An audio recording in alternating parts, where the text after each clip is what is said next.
Salut. Ça y est, enfin, je peux faire ce que je veux. Enfin, je commence tous mes projets. Je suis trop content. J'ai fait tomber mon... Oh putain, ça commence super mal. Je peux enfin commencer à faire ce que je veux et la première chose que j'avais envie de faire, c'est ce podcast, c'est Préadulte. Dans ce podcast, on va discuter de tout ce qui est de la période entre l'adolescence et le moment où on est adulte. Cette petite période où t'es plus tout à fait un adolescent et t'es pas vraiment un adulte. C'est vraiment une période d'adaptation et de questionnement et de cheminement. Enfin, c'est... ça recorde là. Attendez, parce qu'en fait, je suis un petit peu stressé. Ok, c'est bon, ça record. Euh, donc, je viens de recevoir mon appareil photo. Donc, du coup, en fait, là, clairement, je suis en train de le tester pour la première fois.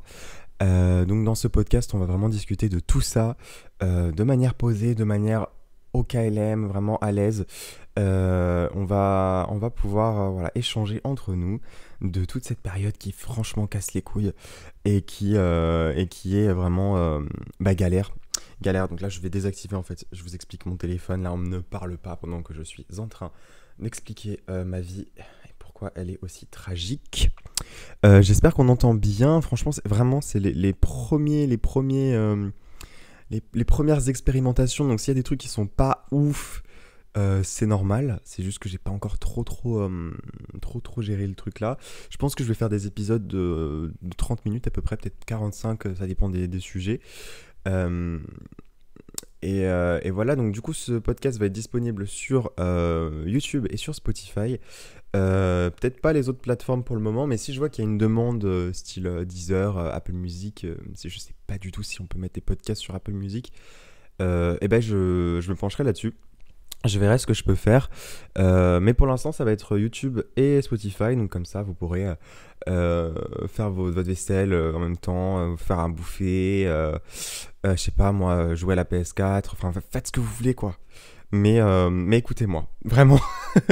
Bref, je suis trop content, je suis vraiment trop content de pouvoir commencer enfin ce podcast qui est prévu depuis, mais alors depuis quoi. Parce que en fait je vais vous expliquer ma vie tragique, c'est que... je relève mes manches, c'est que en fait je me suis fait cambrioler, donc on m'a volé mon appareil photo, mon ordinateur, évidemment mon appareil photo il y avait absolument tous les accessoires hein, dans la pochette qu'on m'a volé, donc voilà je me suis fait cambrioler finalement, ce qui veut dire que j'ai dû racheter tout mon matos, heureusement j'ai une assurance qui m'a Chef Kiss, il m'a vraiment mon assurance, ils ont géré sur le coup, donc du coup ça a été juste matériel quoi, et c'était juste chiant.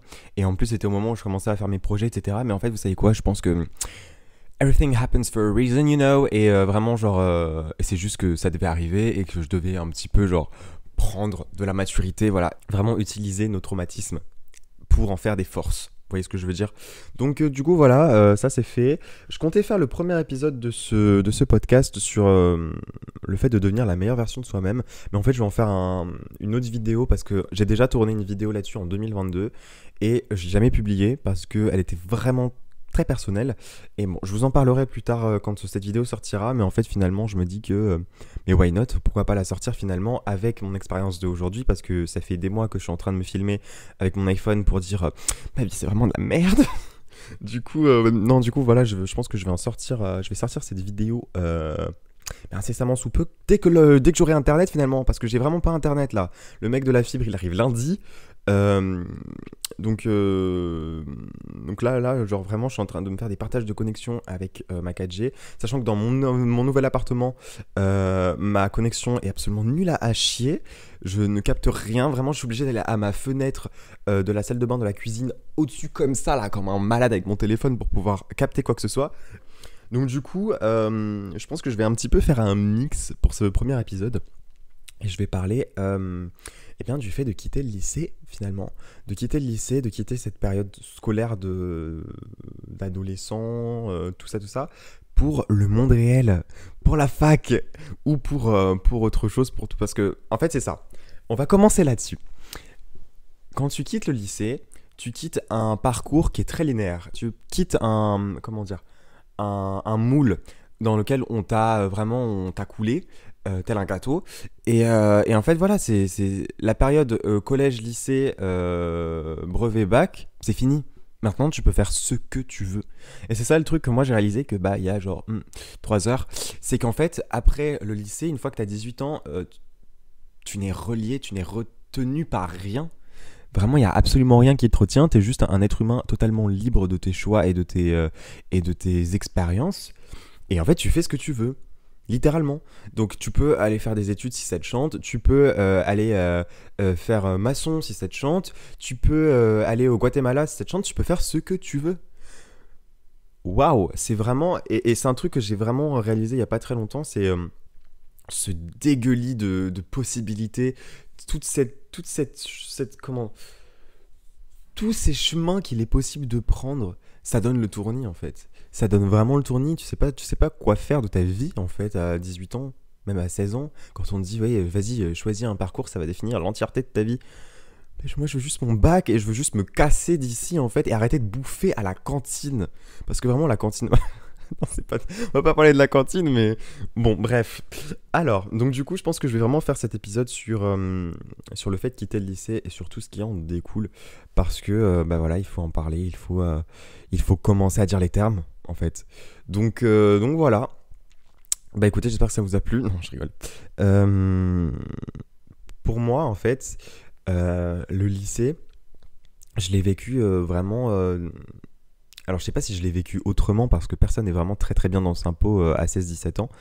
Mais en fait, au moment où beaucoup de personnes faisaient leur première expérience, donc leur première cuite, leur première fois, leur premier bisou, premier copain-copine, moi j'étais dans la survie parce que j'étais en train de mourir d'anxiété en fait finalement. Donc du coup vraiment j'étais là, je bravais tous les jours mon propre corps à essayer d'arrêter de faire des crises d'angoisse tout le temps.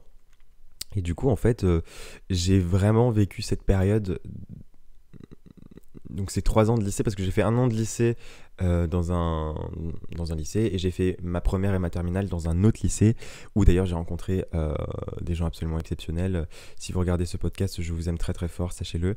Moi, j'ai vécu le lycée, on va dire, au moment vraiment où les gens faisaient leurs premières expériences, qui définissent beaucoup, en fait, finalement, parce que quand tu fais tes premières fois, quand tu fais voilà, ta première cuite, ta première soirée, ça va vraiment définir la manière dont tu vas expérimenter les choses plus tard. L'alcool est à consommer avec modération, je rappelle. Vraiment, moi, mes premières soirées, je les ai faites un peu parce qu'il fallait les faire, vous voyez ce que je veux dire ? J'étais dans cet état d'esprit où je me disais... mais en fait, si je le fais pas, je vais grave regretter plus tard. Et en soi, aujourd'hui, je suis très content d'avoir fait ces expériences et je suis très content de m'être foutu un coup de pied au cul et de m'être forcé à sortir de ma zone de confort parce que ça m'a vraiment servi derrière, notamment dans le monde du travail, ça m'a servi pour sortir de ma zone de confort, pour oser faire des choses que j'aurais vraiment pas fait en temps normal. Et ça m'a vachement servi. Mais le problème, c'est que c'était comme ça avec tout. C'était vraiment comme ça avec tout. J'étais vraiment, à chaque fois, j'étais en mode, bon, allez, tu vas en sport, parce que sinon, après, tu vas regretter de ne pas y être allé, et on va t'engueuler. Bon, allez, tu révises ton histoire, parce que sinon, tu n'auras pas ton bac, et après, tu vas être vraiment déçu de toi-même. Bon, allez, là, tu vas sortir avec tes potes, même si c'est dimanche et que t'as la flemme, parce que sinon, après, tu vas regretter de ne pas être sorti avec tes potes et pas avoir eu l'adolescence parfaite que l'on voit dans les films et les séries, notamment les frères Scott. Non. Voilà, donc du coup, en fait, le problème, c'est que moi, j'ai vécu mon lycée dans l'anticipation en fait du futur. J'ai vécu mon lycée dans le je vais regretter plus tard si je fais pas les choses.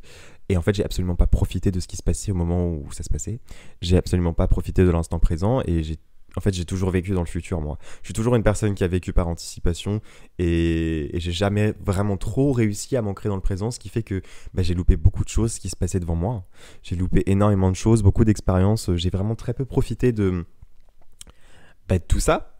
J'ai vraiment très peu profité de mes premières relations amoureuses. J'ai vraiment très peu profité de ma vie en général quand j'étais au lycée. Et en fait, je me disais à chaque fois, de toute façon, quand tu seras à la fac, quand tu auras ton appartement, tu vas grave kiffer parce que tu auras 18 ans et qu'il n'y aura plus personne qui pourra rien te dire.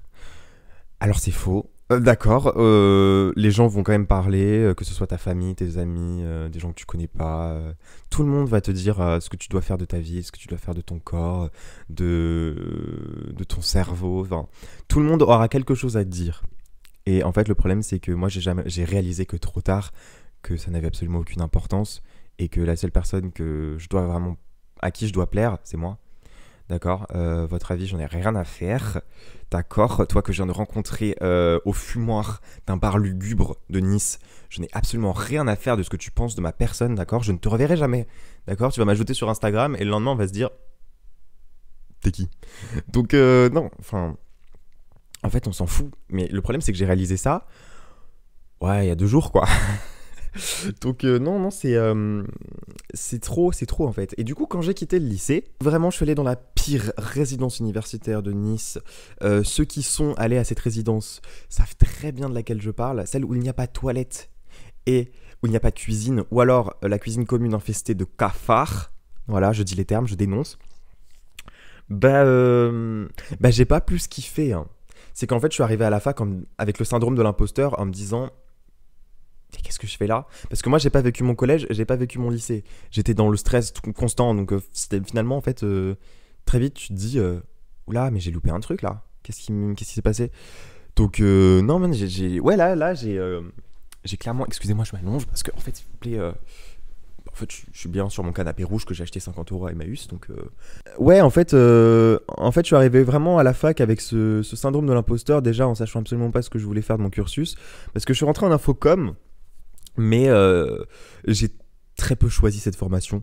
C'est-à-dire que vraiment, j'y suis allé par dépit parce que je savais pas quoi faire de ma vie. J'avais demandé comment ça s'appelle, un BTS de montage. Et en fait, j'ai abandonné en me disant ça va m'ouvrir aucune porte.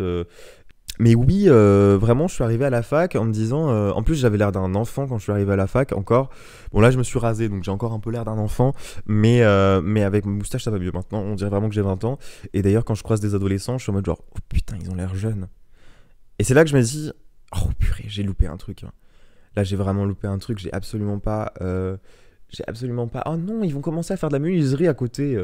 Bref, j'espère qu'on n'entendra pas trop, sinon je ferai quelque chose au montage. J'ai vraiment démarré mon cursus en me disant ok, qu'est-ce que je fous là en fait? Qu'est-ce que je fous dans cette amphi avec d'autres personnes que je connais pas? On était 200, au final au bout de 2 semaines on était allez 12. Enfin bref, ça c'est la fac, après c'est un autre sujet. Donc voilà, j'ai démarré mon cursus sans vraiment grande envie. En plus j'étais dans un appartement mais pourri, bah, j'étais pas dans un appartement, j'étais dans un 9 mètres carrés. Donc voilà. Ce qui a bien évolué hein, parce que maintenant je suis dans mon appartement, j'ai une chambre.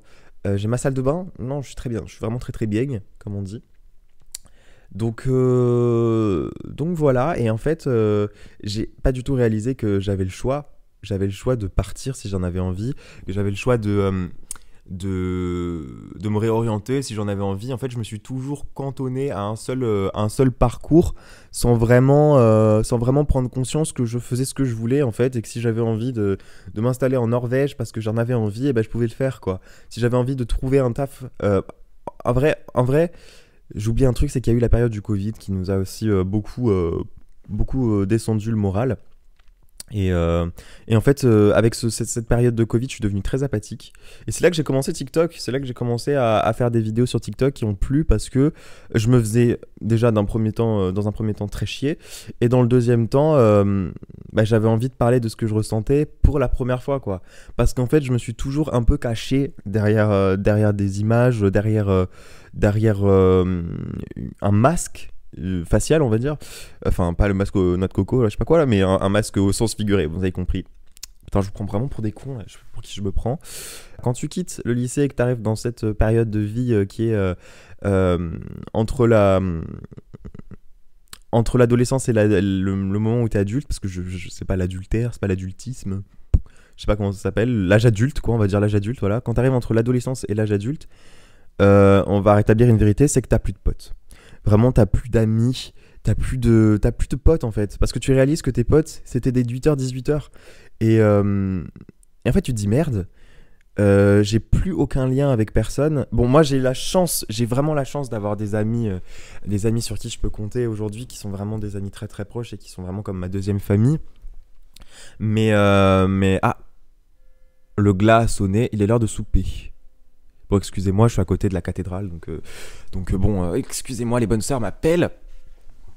Mais en fait, ouais, t'es dans ce truc-là où t'as plus d'amis en fait, et tu sais pas du tout, mais alors pas du tout comment faire. Parce que moi, je me suis fait mes potes de manière ridicule au lycée. C'est que vraiment, genre, j'étais agenouillé sur un rebord là du lycée là, sur un putain de trottoir. Et il y a, il y a Jessica qui est venue me voir et qui m'a dit, est-ce que tu veux venir bouffer avec nous? Et je lui ai quand même répondu, j'ai pas d'argent. Et elle m'a payé une salade de lentilles. Voilà comment je me suis fait ami avec Jessica, qui a tourné Forgotten Worlds. Bon, après, par la suite, je me suis fait un groupe de potes au lycée, donc je côtoie plus aujourd'hui, ou alors que j'ai vraiment des nouvelles de temps en temps, mais très rarement. Mais que j'aime beaucoup et que je souhaite le meilleur à ces personnes-là qui sont en train de faire leur petite vie. Et je suis très heureux pour eux. Si vous passez par là, si vous écoutez mon podcast, voilà, merci beaucoup d'avoir fait que j'ai vécu de très bonnes années en votre compagnie de terminale et de première. Mais ouais, en fait, tu n'as plus d'amis. Et à la fac, va te faire des potes. Vraiment, essaie de te faire des amis, tu vas voir quel point c'est compliqué. En plus, moi, j'étais encore en questionnement au niveau de ma sexualité. Donc là, j'étais en mode, oula, il y a beaucoup trop de personnes, où est-ce que je dois regarder, je sais plus quoi faire. Bref, c'était vraiment la merde, c'était vraiment compliqué. Mais au final, je m'en suis sorti. Bon, bref, ça arrive plus tard. Mais oui, en fait, t'es vraiment dans le... Ça fait combien de temps que je tourne? Ça fait vraiment 20 minutes. Et ben, c'est des bons épisodes que je vais tourner. En fait, vraiment, en vrai, l'âge adulte, c'est nul. C'est vraiment nul à chier, hein.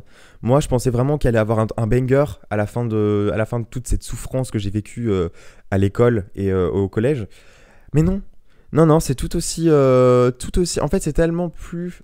En fait, quand t'es un enfant et quand t'es un adolescent, tu te berces d'illusions en te disant euh, qu'il y a des gens qui sont là pour te dire ce que tu vas faire de ta vie, parce que quand t'es enfant, forcément, c'est tes parents qui te gèrent, c'est tes parents qui te disent ouais, bah tu vas manger ça. En fait, il y aura dans ton enfance, il y a toujours quelqu'un qui te dit ce que tu dois manger, ce que tu dois faire, ce que tu dois aimer, ce que tu dois ne pas aimer. Bref. Ça, c'est le discours de Fleabag. Je vous conseille d'ailleurs cette série, si vous ne l'avez pas regardée. Allez regarder Fleabag avec Phoebe Waller-Bridge, qui est absolument exceptionnelle. D'ailleurs, ma maman n'a pas aimé cette série. Pourquoi? Parce qu'elle a regardé que le premier épisode. Donc maman, si tu m'écoutes, va voir la suite de la série. Je t'en supplie, tu vas adorer. Ça parle de la condition des femmes dans la société et de toute cette pression sociale. Et c'est hyper intéressant. Et en plus, l'actrice est phénoménale. Bref, si tu l'as aimé dans Indiana Jones, va voir la série, je t'en supplie. Bref, fermez la parenthèse. Je viens de parler à ma mère par intermittence. Bref. Donc il y a toujours quelqu'un qui va te dire ce que tu dois faire, mais en fait une fois que tu es adulte, bah ok, c'est moi qui dois prendre mes décisions là, c'est moi qui dois me faire à manger, c'est moi qui dois me trouver un travail, c'est moi qui dois faire mes devoirs. Enfin oui, je fais mes devoirs, mais c'est moi qui dois me foutre un coup de pied au cul pour faire mes devoirs.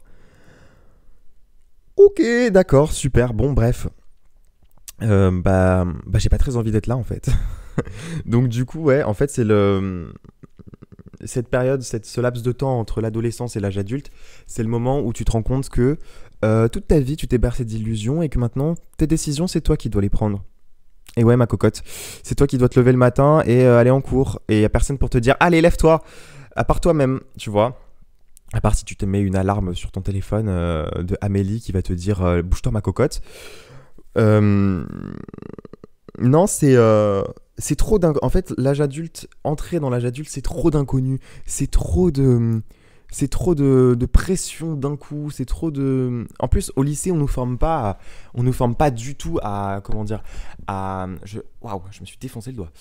On nous forme absolument pas aux vraies choses de la vie. On nous apprend pas à remplir une feuille d'impôt. On nous apprend pas à faire des papiers officiels. On nous apprend pas à aller poster des choses à la poste. Moi, j'ai appris à poster des trucs là que cette année parce que j'étais trop habitué à envoyer des mails et tout ça machin. Et le jour où j'ai dû renvoyer un papier par la poste, mais ça m'a fait tout drôle, hein. J'étais là, je suis arrivé au bureau de poste, j'étais en mode je dois aller où pour chercher des timbres? Enfin, mec, t'as 20 ans, réveille-toi quoi. Je sais pas, genre t'as quel âge? Donc ouais, en fait, t'es littéralement en train de te retrouver seul à toi-même. Et c'est ça qui est déroutant. C'est ça qui est déroutant parce que pour la première fois de ta vie, tu es seul. Et qu'est-ce que tu fais? Qu'est-ce que tu fais maintenant? Quelles sont les bonnes décisions à prendre? Quel est le bon chemin à emprunter? Quel sentier tu vas décider de fouler?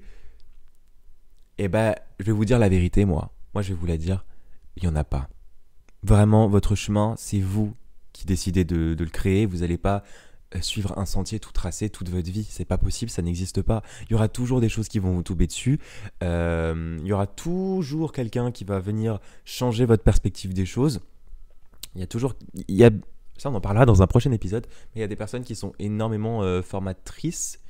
Je pense que c'est formatrice, formateur. Bref, il y a des personnes qui forment beaucoup les gens, qui nous apprennent beaucoup de choses, que ce soit positif ou négatif d'ailleurs. Mais ça, on en parlera dans un autre épisode. Je pense que quand je ferai un épisode sur l'amour, j'en parlerai. Mais oui, en fait, il y a tout un travail intérieur à faire en fait quand tu sors de l'adolescence, parce que tu es dans une inconnue constante. Tu navigues à travers des eaux troubles pour la première fois en fait. T'as l'impression t'avais l'impression de, si je peux faire une image, l'adolescence et l'enfance, c'est un peu comme naviguer sur un fleuve sans eau, sans rapide en fait. Et en fait, quand tu arrives à l'âge adulte, tu te tapes une grosse cascade et tu descends comme ça continuellement et ça ne s'arrête jamais. Ça ne s'arrête jamais. Donc non, vraiment c'est une période qui est absolument pas facile, mais il n'y a pas de chemin meilleur que d'autres. Tu fais ce que tu veux de ta vie en fait. Littéralement, il n'y a personne qui va venir décider à ta place de ce que tu dois faire. Parce que tu es un adulte maintenant. Tu décides, toi, de qui tu veux être en fait. Et c'est pas une fatalité. Tu n'es pas une personne, tu ne n'es pas bon, ou tu ne n'es pas mauvais, ou tu ne n'es pas ceci, ou tu ne n'es pas cela. Bon, il y a des choses, tu es né comme ça, malheureusement, c'est ainsi, c'est la génétique, c'est hormonal, c'est pas toi qui décides. Mais le trajet que tu as envie d'emprunter dans la vie, il n'y a que toi, mon petit gars ou ma petite meuf, qui va décider de ce que c'est que ce chemin en fait. J'ai l'impression que je dis n'importe quoi. Mais j'espère que je me fais comprendre bien. Parce que vraiment c'est... Parce que en fait c'est un truc que j'ai réalisé beaucoup trop tard en fait. C'est un truc que j'ai réalisé trop tard, que j'avais le choix et que je peux faire ce que je veux. Et en fait tout est une question d'accepter que dans la vie il n'y a pas de bonne ou de mauvaise décision en fait. Que les décisions que tu prends, elles t'appartiennent et qu'il faut assumer les conséquences qui en découlent et assumer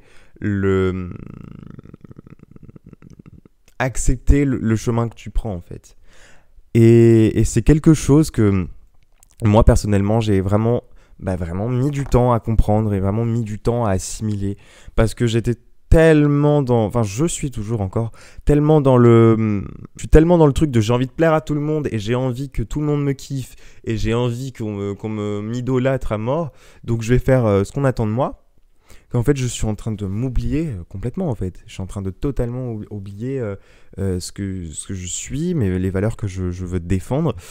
Ça va la lumière là?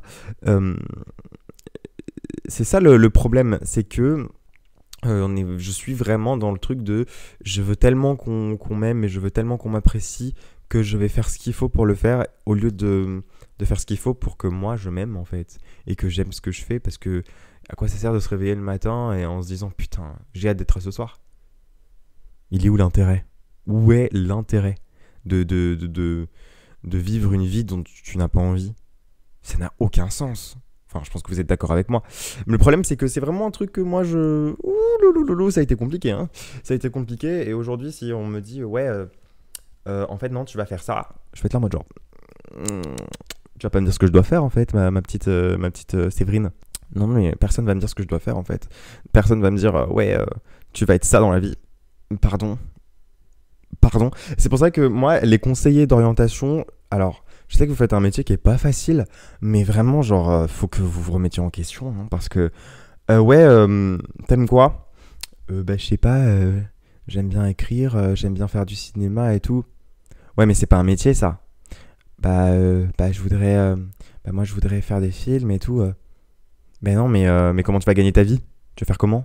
Tu peux pas, hein, il y a pas beaucoup de débouchés, hein, t'es conscient qu'il y a pas beaucoup de débouchés, hein. Bah ouais, mais si je sais pas, comment je saurais? Non, mais tu vas être boulanger.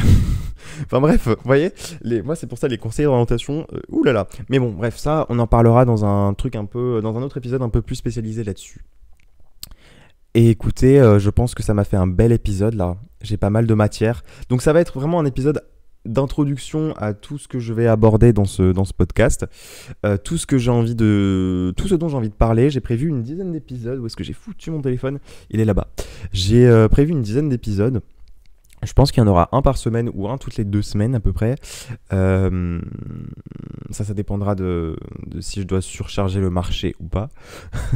Mais ouais, j'ai prévu beaucoup, beaucoup de choses pour cette chaîne YouTube. J'ai envie de commencer enfin à faire ce que je veux parce que les courts-métrages et les séries, j'adore faire ça. Vraiment, vous ne méprenez pas, je kiffe.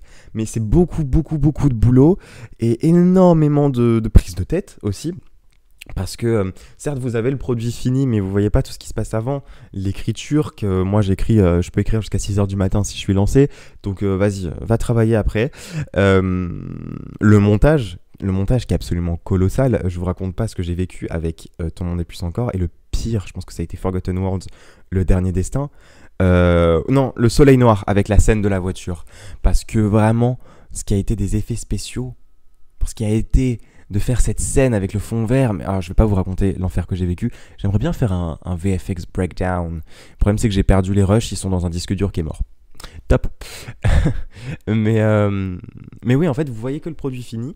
Vous voyez que ce que j'ai fait, en fait. Mais vous voyez pas tout ce qui se passe avant, tout ce qui est tournage, parce que fallait faire 70 km pour aller sur les lieux de tournage. Enfin, moi, j'exagère un petit peu 70 km, mais bon, en gros, voilà, c'est ça l'idée. C'est que ça prend du temps, ça prend de l'énergie. Même si j'adore faire ça, même si ça me procure énormément de plaisir, bah, ça fait du bien de faire du contenu qui est un peu plus posé, où voilà, je peux m'exprimer librement sur ma plateforme, discuter avec vous. Discuter avec vous, c'est super important parce que je vois souvent des personnes qui m'envoient des messages sur Instagram, sur TikTok, sur YouTube aussi. Et ça me fait trop plaisir en fait, ça me fait trop plaisir de pouvoir enfin échanger avec des gens de ces sujets-là. Donc d'ailleurs, si vous avez des choses à dire, n'hésitez pas à m'envoyer des messages, hein, je réponds toujours sur Instagram. Mon identifiant, il s'affichera sur YouTube. Et si sur Spotify, c'est Natgerv, Natgerv, voilà. donc du coup, ouais, vous pouvez aller m'envoyer des messages là-dessus si vous avez envie de rebondir sur un sujet, si vous avez envie de me parler de votre expérience personnelle, il n'y a aucun souci, mais je vous accueillerai les bras ouverts en fait, parce que ouais, je suis toujours trop heureux de discuter avec vous et d'avoir vos retours sur ce que je fais. Parce que certes, je le fais pour moi en premier lieu, mais ça fait vraiment trop plaisir de savoir qu'il y a des gens qui apprécient derrière le travail que je fournis, donc waouh. Donc sur cette chaîne YouTube, il y aura ça, le podcast, et je vais commencer à faire des analyses d'albums. Donc je vais commencer avec Folklore de Taylor Swift, avec mon accent British, et après je vais faire Evermore, et puis Midnights, et en fait je pense qu'après je vais retracer sa discographie selon les Taylor's version qu'elle a sorti. Donc je pense qu'après je vais faire Lover et Red, et puis après on verra pour 1989. Je pense que 1989 je le ferai à sa sortie le 27 octobre. C'est des albums que j'ai... Alors 1989 je ne l'ai jamais écouté à part les plus connus, Blank Space, merde, comment c'est l'autre là, Shikitoff, enfin bref, voilà. Mais pour tout ce qui est du reste, j'ai jamais écouté. Donc du coup, je pense que ça peut être vraiment intéressant à analyser parce que c'est ça ce que ça va être. Hein. Ça va être des analyses d'albums, de paroles, de storytelling, etc. Parce que j'ai toujours, moi, en cours de français, j'ai toujours kiffé étudier des textes. Alors, certes, il y avait des textes qui étaient un peu plus chiants que d'autres, notamment Rabelais. Gargantua, je l'ai détesté. Alors, ceux qui aiment cette œuvre, je vous fais pas confiance. Voilà. J'ai détesté Gargantua, c'était un enfer à lire, c'était angoissant à la mort, il y a des mauvaises vibes qui s'échappent de cette œuvre-là, que j'aime pas du tout. Bref, mais par contre, Manon Lescaut et Madame Bovary, je les aime. Ouais, c'est un peu chelou d'aimer Madame Bovary, mais je m'identifie beaucoup à son personnage très théâtral, très je meurs, enfin bref, j'aime beaucoup. Bref. Donc j'ai toujours aimé analyser des trucs et j'écoute énormément de musique. Je suis quelqu'un qui peut pas fonctionner sans musique, donc on va commencer là-dessus, on va faire les albums de Lana Del Rey, et je pense que Lana Del Rey, je vais retracer sa discographie, donc je vais commencer avec Born to Die, puis après Ultraviolence et tout ça, bref, donc Donc voilà. Excusez mon accent anglais, je sais vraiment pas pour qui je me prends là. Born to Die, Ultraviolence, Honeymoon. Ouais, je suis pas du tout british ou quoi, c'est juste que j'aime bien me la péter. Donc bon, je suis un peu insufferable. Ah, je vais arrêter de faire ça, c'est insupportable. Bref. Donc voilà, donc ça va être ça, et puis je vais faire aussi donc mes vidéos sur le développement personnel, sur des vlogs et tout, donc la vidéo sur le fait de devenir la meilleure version de soi-même, je vais la retravailler pour qu'elle soit adaptée à aujourd'hui. En fait, je ne l'ai pas sortie avant parce que c'était vraiment une vidéo extrêmement personnelle où je parlais vraiment de choses qui sont propres à moi et que j'avais pas forcément envie de mettre sur la sphère publique. Mais en fait, je me suis dit pourquoi pas en fait. Pourquoi pas, on s'en fout en fait, genre... moi, si je peux aider des gens, si je peux raconter mon histoire, bah, casse la chaîne, tu vois. Et en fait, j'avais surtout peur des retombées, genre de croiser des gens dans la rue et que, ah bah, lui, il sait ce que j'ai vécu en 2012. Ok. Et ça change quoi? Ça change pas ta valeur, en fait, ce que t'as vécu. Même au contraire, je trouve que la manière dont tu réagis à certaines choses peut faire de toi une personne vraiment très ouverte d'esprit et très, on va dire, positive et optimiste et tout. C'est un truc sur lequel je travaille personnellement. Faudrait peut-être que j'aille faire une thérapie d'ailleurs, parce que là il faut commencer. Et il faut pas avoir honte de faire des thérapies, d'accord? C'est très commun, c'est très normal et c'est même génial. Et je trouve que c'est une preuve de maturité. Bref, c'est pas le sujet, j'étais en train de parler de ma vie. Donc, non, ce qui va être bien, c'est que je vais proposer énormément de contenu varié, analytique, donc pour les œuvres et tout, et puis des réactions d'albums que j'ai jamais écoutés, notamment Phoebe Bridgers que j'ai jamais eu l'occasion d'écouter, et je sais que c'est une bonne artiste parce que j'ai entendu, allez, une chanson, même pas forcément une chanson, genre un extrait d'une chanson sur TikTok, quoi, et je sais que c'est un truc que je vais kiffer, je le sais d'ores et déjà d'avance, donc voilà, y a pas de souci. Lord, j'aime beaucoup. Mais j'ai jamais écouté Mélodrama à part 2 chansons, donc pareil, je vais l'analyser. J'espère que je suis pas en train de foutre en l'air mon audio parce qu'en fait mon câble est hyper sensible et après ça fait des... Donc du coup, si jamais ça arrive, je suis vraiment désolé. Je vais essayer de régler le problème rapidement. Faut dire que mon micro a 10 ans. Il a 10 ans et je trouve qu'il fait quand même le taf le coco. Donc voilà, je vais l'appeler Germain. Voilà, c'est ce qui m'est venu en premier lieu. Donc voilà, écoutez... On est pas mal, je vais faire des vidéos sur Lara Croft aussi, et j'ai aussi envie de faire du stream. Bon, je pense que je vais être assez rodé au niveau du contenu, et je pense que ça, il y en aura pour tout le monde, ça c'est sûr, il y en aura vraiment pour tout le monde, ça va être un peu un fourre-tout. Mais en fait, voilà, c'est ça le truc, c'est que j'étais trop, en fait, il y a même pas une semaine, ou un mois, allez, c'est vraiment une semaine, un mois, c'est pas du tout la même période, vraiment, Nathan. Mais il y a un mois, j'étais en mode genre... Oh là là, quel contenu je vais proposer, mais j'ai envie de faire ça, mais comment je vais faire pour trouver le bon truc à faire? Et là, je me suis dit, bah fais tout. Fais tout, qui va t'en empêcher? Bah ouais, fais tout. Donc du coup, ouais, je vais streamer. Là, il y a la collection remaster de Tomb Raider qui va sortir le 14 février, le jour de l'anniversaire de Lara Croft. Mais si vous pensez que je vais pas streamer dessus, mais vous vous mettez les doigts dans les yeux, d'accord? Les deux yeux. Donc ouais, je vais grave streamer. J'ai envie de faire les jeux narratifs de... comment il s'appelle là? Merde. Supermassive. Voilà, j'ai envie de le refaire. J'ai envie de faire les jeux que j'ai pas encore découverts de... comment ça s'appelle la collection de jeux là d'anthologie, j'ai plus, c'est pas The Quarry, c'est pas Until Dawn, c'est tout ce qui est Man of Medan, Little Hope, tous ces trucs là j'ai envie de les faire. C'est Dark Pictures, voilà, The Dark Pictures. Et ouais, je vais envie de faire ça parce que je les ai jamais découverts à part Little Hope et Man of Medan. Les 2 autres, il me semble qu'il y en a 2 autres, c'est House of Ashes et The Devil in Me. Je les ai jamais découverts, donc je me dis que ça peut être intéressant de les faire en live et de constater à quel point je suis vraiment maître dans l'art de prendre des mauvaises décisions. Donc voilà, il y a pas mal de choses qui sont prévues et en tout cas, j'espère que vous serez là et j'espère qu'il y aura des nouvelles personnes qui vont venir parce que j'ai envie d'apporter, j'ai envie de un peu changer le monde autour de moi et j'en ai marre que le monde me change. Oh, c'est beau! Je vais le noter, je suis content. Donc voilà, écoutez, moi je vous fais de gros bisous et je pense qu'on va se retrouver toutes les semaines ou toutes les 2 semaines sur YouTube et sur Spotify avec Préadulte pour la saison 1. Et puis ouais, je vais voir un petit peu comment ça se déroule tout ça, comment je vais gérer mon planning pour les prochaines vidéos. Donc voilà, et surtout... ce qu'il ne faut pas oublier, c'est que je vais continuer les films, les courts-métrages et les séries. Ton Monde de saison 2 est pour l'instant en stand-by.